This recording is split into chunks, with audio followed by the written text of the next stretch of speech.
Hey, it's Domain Dave, cheapwinefinder.com, with another wine today, a cheap wine. Well, it wasn't as cheap as it was 4 or 5 months ago.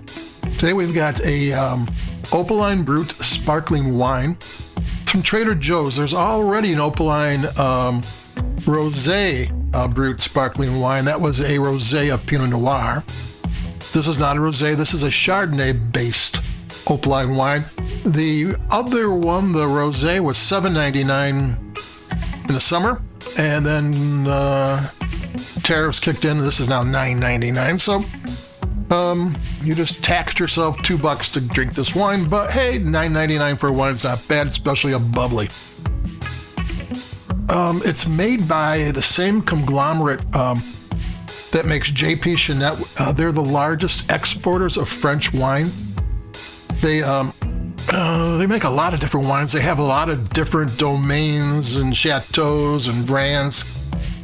This wine is bottled by them, but doesn't mean anything. But they have so many different components. It could be any one of them, and the final one is the one that made it on the bottle because it's kind of got an American label.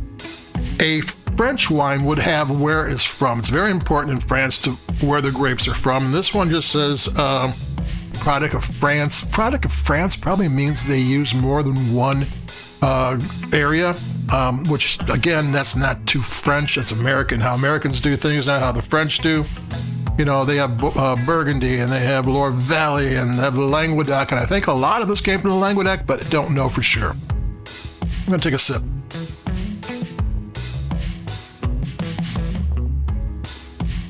Nice and lemon limey. It's kind of fun. Another thing they don't tell you, and they always do, champagne is made in the traditional style. That's the second fermentation is in bottle. If a non-champagne French region makes a traditional style wine, it is crémant. And it's made just the same way as champagne, but since people only pay big money for champagne, you usually get bargains there.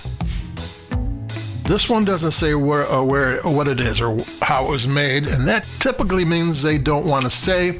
Not that it's bad, but for a French wine, the Charmat method is tank. Second fermentation is on a tank, and that's how they make Prosecco, Italian style. So, yeah, I mean, I like Prosecco. I'm not complaining about any wine that was made in the tank, style, but in France, that might be not the best thing. Let me take another sip, because this is a fun, light, nice little bubbly.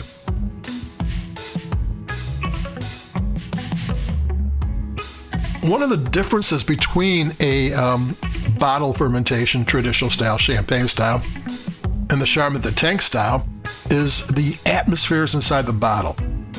I think champagne's like 6 atmospheres, and Prosecco is more like 3. It's like a half of it.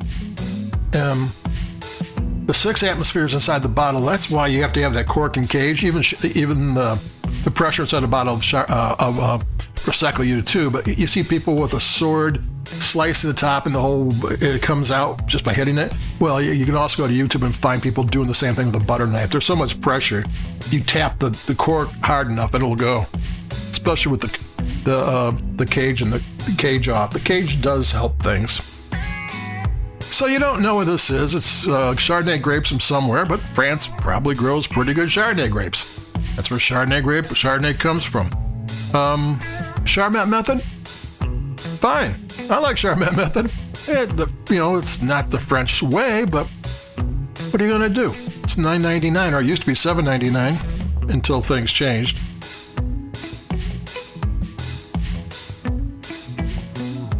So how's it taste? Well, let me tell you. It's kind of light bodied. It's kind of lemon lime, not unsweetened lemon lime. Basque pear, those brown kind of pears that have a little bit harder edge to them. There's some really nice, sleek, slightly sweet peach. This is a Brut wine. It's not sweet. Maybe some apple. And that's what's going on. Maybe a little bit of spice. It's not the most complicated. It doesn't have the most bubbles going on. It does. The bubbles are doing fine. Didn't have in the light. And and it tastes fine. This is not Well, you could, but this is not a toast for a 50th wedding anniversary or a wedding. You very much could, but this is more like Netflix, or what's that new Game of Thrones spin-off thing on HBO that seems to be catching traction. I got rid of my HBO. I think I might get it back just so I can watch it.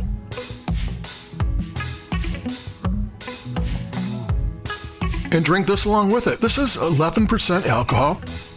You can have a couple glasses at night and be perfectly fine in the morning. You're not going to trip over the dog. So there you go. This is the Opaline Brut sparkling wine, Chardonnay-based, made from France somewhere, made in some production method, maybe Charmat, don't know.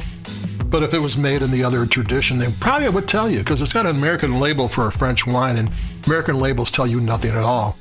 They just don't. There's not those kind of standards in American wine like there are in French wine. So I can see why they wouldn't want to. It's easier. They don't have to tell you what you don't need to know. Just drink it. It's cheap. You like it. So that's it for me, Domain Dave. This is the Opaline Brut sparkling wine. I think I also like the Rosé pretty much too.